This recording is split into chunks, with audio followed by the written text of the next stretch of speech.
Hello and welcome back to the most infamous. Today, we will discuss a drug kingpin that operated behind the shadows, the Brazilian named Sergio Roberto de Carvalho. Sergio Roberto de Carvalho is a former Brazilian army major from the military police of Mato Grosso do Sul.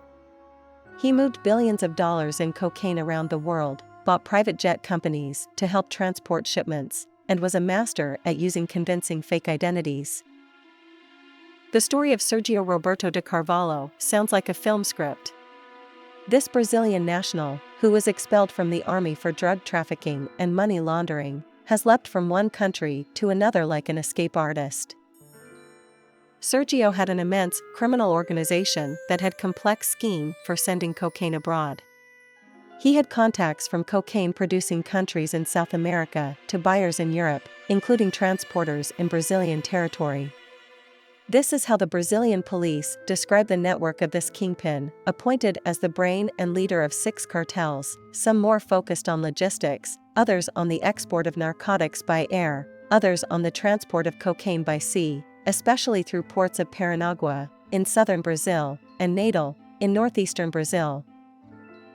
Sergio Roberto de Carvalho was, and presumably still is, a kind of king of cocaine. No one had mastered the ability to search, store, and transport this drug like him, to the point of being considered by the federal police as the biggest drug trafficker of that substance in Europe. Sergio Roberto de Carvalho lived for years in hiding in Portugal, where he led the largest cocaine trafficking network in Europe and controlled 6 drug cartels, which murdered traders and witnesses. He had several identities, simulated his own death, and is suspected of transporting tons of cocaine from South America to Europe. His whereabouts had been unknown since August 2020. At that time, he was arrested living in a luxury mansion in the Spanish city of Marbella for suspected cocaine trafficking.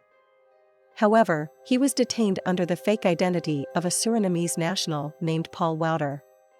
Spanish authorities did not know they were dealing with Carvalho.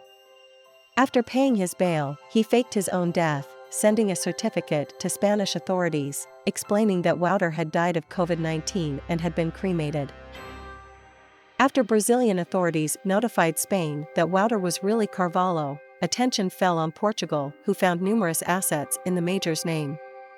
After months of investigations, police seized a van containing €12 million in cash parked in a Lisbon garage.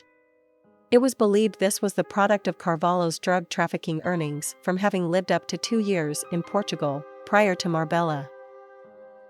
Gradually, his network began to be taken down, unveiling a colossal international portfolio of assets. While in Portugal, he allegedly bought a private charter flight company, Airjetsul, based in Cascais outside Lisbon, and tried to buy another to move cocaine and cash. Much of his finances were apparently run from Dubai, where his alleged right-hand man, Marcelo Maganzani, maintained an office in one of the city's most expensive neighborhoods. Maganzani was arrested in May 2021, and was believed to have booked flights and kept credit cards for Carvalho, as well as providing him with the false papers for Paul Wouter, the identity he used in Spain. Over the years, 163 properties have been seized in Brazil, connected to Carvalho, as well as others in Portugal, Spain, and Dubai.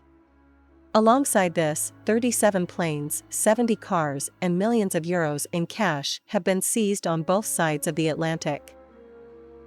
Justice has finally caught up with Sergio Roberto de Carvalho. Not divine justice, a very terrestrial one. After 3 years on the run, dodging police around the world and even faking his own death from COVID in Marbella, Carvalho, considered one of the biggest drug traffickers in the world, has been arrested. He was caught in Budapest by Hungarian police working in collaboration with America's Drug Enforcement Administration and Interpol, in an operation which used intelligence provided by a number of countries including the USA, Brazil, Portugal, and Spain. In the end, the elusive drug kingpin's reign of terror came to an abrupt halt. Despite his mastery at staying hidden in the shadows, the combined efforts of relentless law enforcement and intelligence agencies proved formidable. Like a web tightening around its prey, justice eventually prevailed, bringing the once untouchable kingpin to face the consequences of his heinous crimes, giving closure to countless victims. Thank you for watching the shadow drug empire of Major Sergio Roberto de Carvalho. Please subscribe, like, share and comment.